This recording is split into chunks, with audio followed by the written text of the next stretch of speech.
Gli animali marini sono abituati a temperature molto stabili e bastano piccoli cambiamenti per causare delle morie. Secondo i dati preliminari raccolti dal progetto Mare Caldo di Greenpeace, il Mar Ligure ha avuto una temperatura superficiale di 2 gradi superiore rispetto alle medie del periodo. I dati sono stati calcolati grazie a due sensori, anche grazie al DISTAV dell'Università di Genova e ad Elba Tech, uno messo a Portofino e uno nel nord dell'isola d'Elba.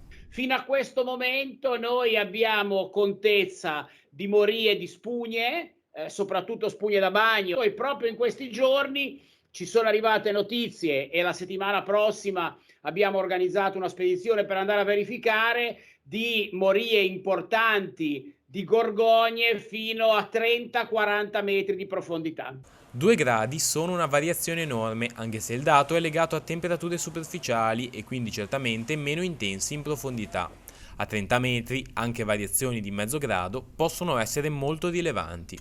Quando a fine estate le acque superficiali molto riscaldate si mescolano con le acque più profonde e determinano appunto anche un riscaldamento delle acque profonde che erano rimaste, diciamo, per tutta l'estate riparate dal caldo superficiale per via della stratificazione delle acque. Nell'area marina di Portofino ci sono due importanti specie aliene che si sono sviluppate grazie alle temperature più calde.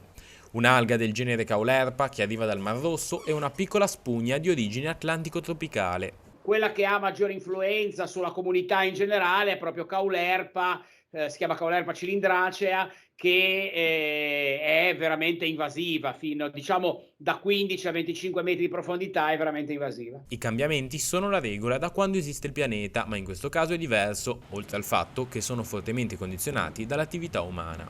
Sembra, a parere degli esperti, naturalmente non devo essere io a dire che questo cambiamento sia più rapido di quelli che sono successi in passato, per cui potrebbe portare a conseguenze che non siamo in grado di valutare in questo momento.